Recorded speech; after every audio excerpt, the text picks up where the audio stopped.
Yeah, welcome back. You're watching and listening to Breakfast with Anne and Martin.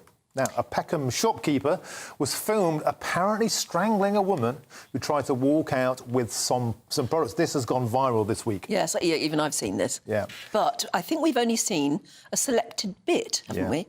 Yeah, she had tried to get a refund on some hair products. It's Peckham Hair and Cosmetics on Rye Lane. It's just down the road from where I live. In fact, I went there yesterday and the day before. This was before an argument broke out, and she then tried to leave with some items. Yes, we'll be discussing that a bit more, I think, in a moment. But right now we've got Kevin and Susan back with us to be our headline makers. And Kevin, you've found a story in the Eye, which I'm not sure I believe. Yeah, I don't. It's about students and their drinking habits. Yeah, well, this actually is a trend, I think, that's been happening for quite some time, but more and more students are turning their backs on alcohol, so much so that universities are now basically having to scale back Freshers' Weeks. And if you remember, if you were ever a student, Freshers' Week was a huge thing, you know, when you first turned up at university. Very alcohol-fuelled. You went out every night for a week or two. I remember Freshers' Week, that's the point. Yeah, that's it. If they're not drinking alcohol, what are they doing? Well, they're drinking non-alcohol. I'm not sure we can discuss that this time of a morning. How do they pluck up the courage to speak to one another if they're not drunk? That's what I want to know. But anyway, but yeah, apparently it's 37%, according to the National Union of Students, I've done a survey, 37% of students going to university now don't drink. And that's up from 21% just 5 years ago. And I have worked out that basically equates to 500,000 students are more students are now non-drinkers. So, for instance, so they used to have things like called punch parties in student halls, which is basically a big barrel of booze and everyone drunk it and had a good time.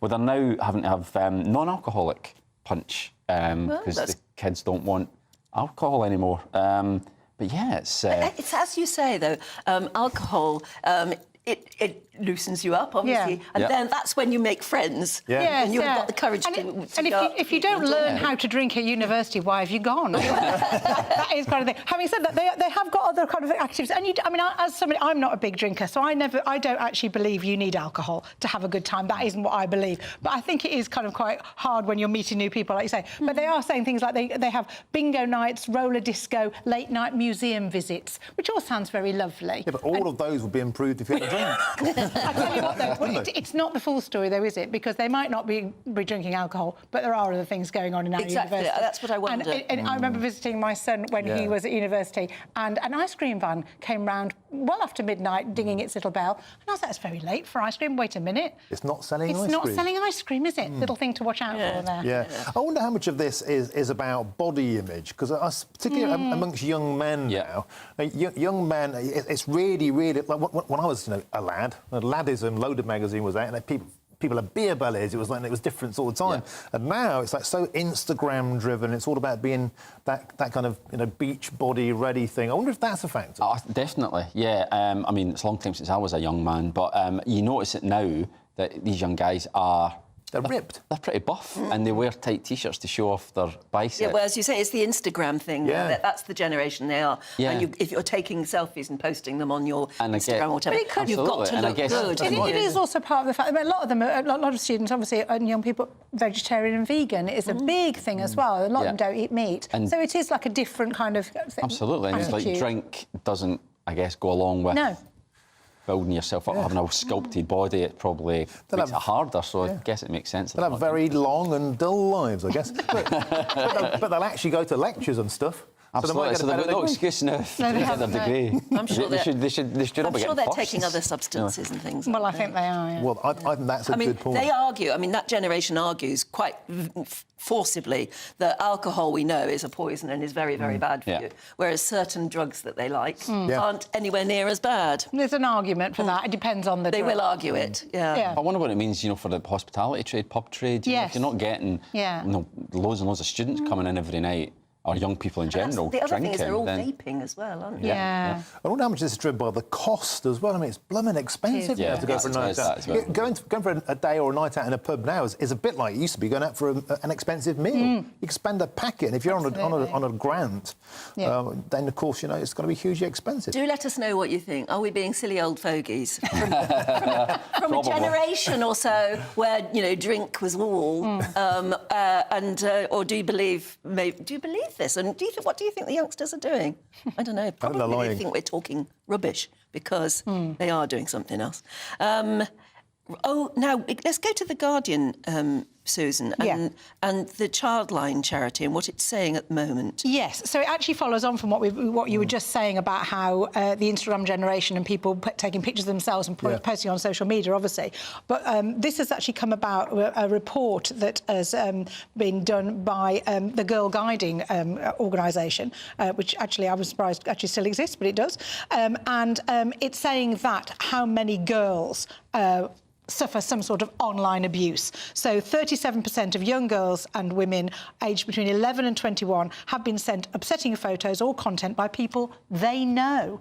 And this is obviously because they're in that, and you can't tell young people now not to be on social media. It is a thing that that they are doing. And actually, I have to say, I will defend their right to do that because I don't see why girls need to be told to shush or to look different or wear something different or not have an opinion. But that is, and I think it is women. I mean, you and I have spoken about this before, I think, that when you're a woman in the media, you do get far more of a personal attack than I think men do. Well, I don't know about that.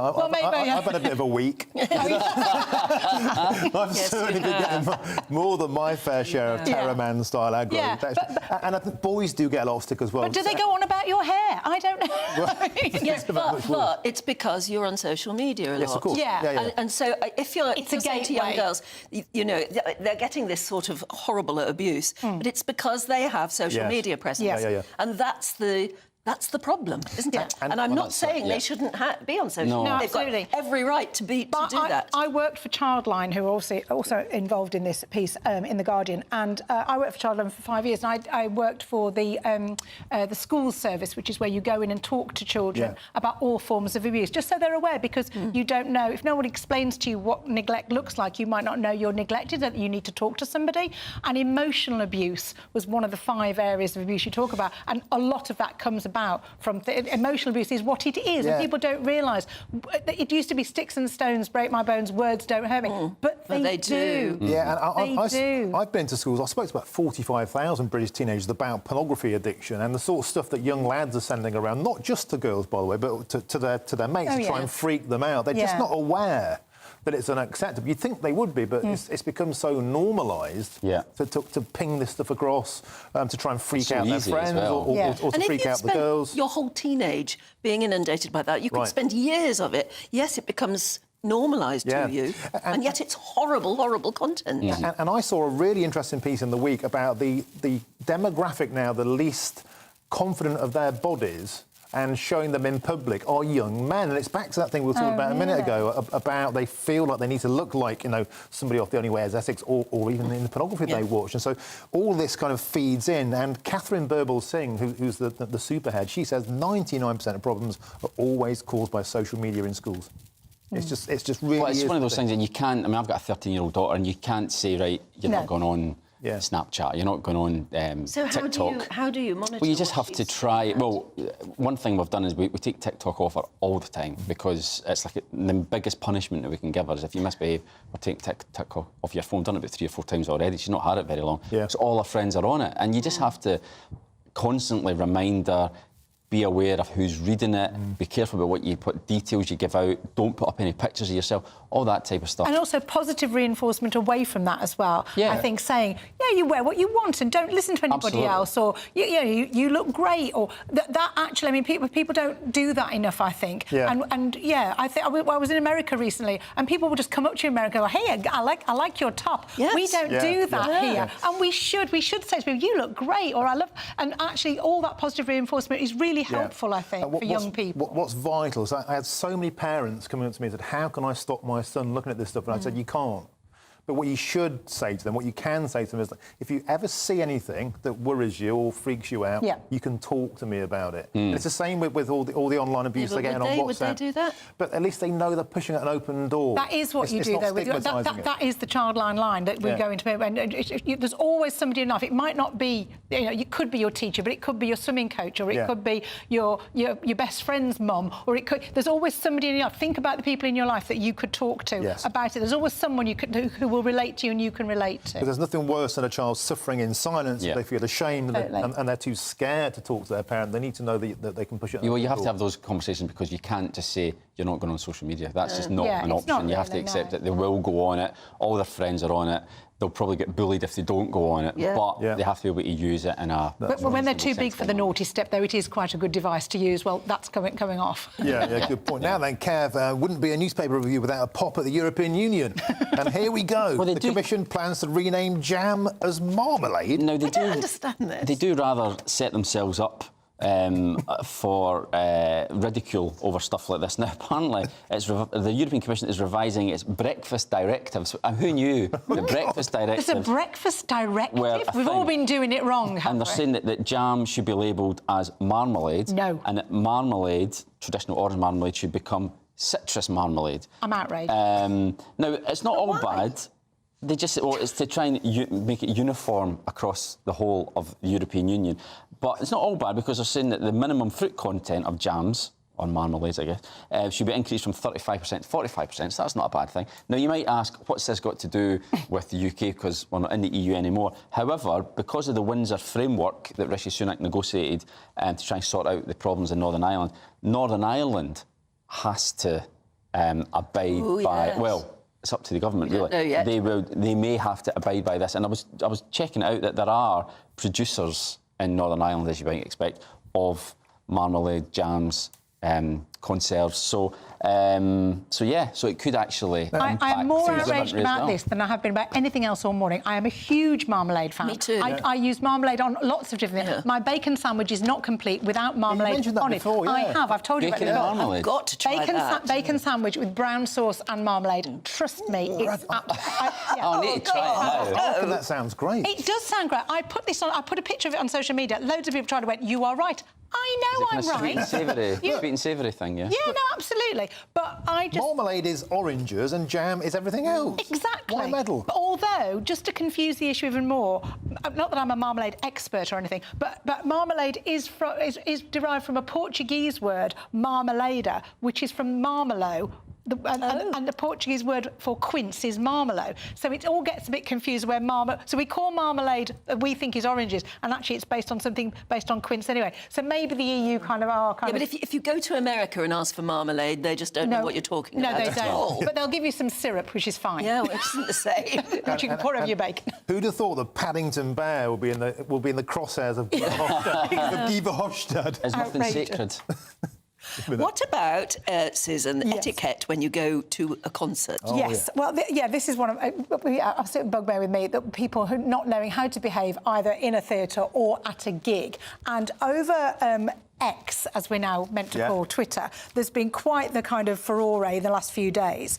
Is it all people holding their phones up and getting in the way? It's that, but it's kind of more than that as well. There was an opinion piece in The Guardian by a writer called Simon Price, and he was saying, actually picking up on some things that I'd kind of forgotten were good gig etiquette. So rather than just kind of hammering people for all the things we should now know are bad. Yeah. So what he calls the gig idiot. So good gig etiquette used to be that when you're at a gig, when you're standing in particular, if you know you were blocking somebody, you'd move to the side. You wouldn't push your way through. You'd go round the edge if you wanted to go down the front.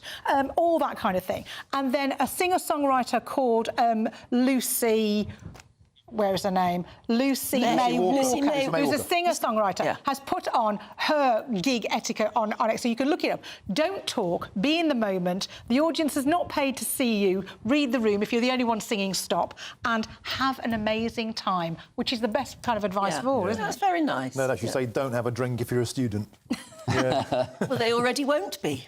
Goodness knows how they're going to enjoy it anyway. But that's great. Thank you so much, Kevin and Susan. You're going to be back with us next hour. Yeah. We are. Making you work today. We really are, aren't we? But apparently it's going to be quite nice weather and very good for looking at the Aurora Borealis. Here's Aidan.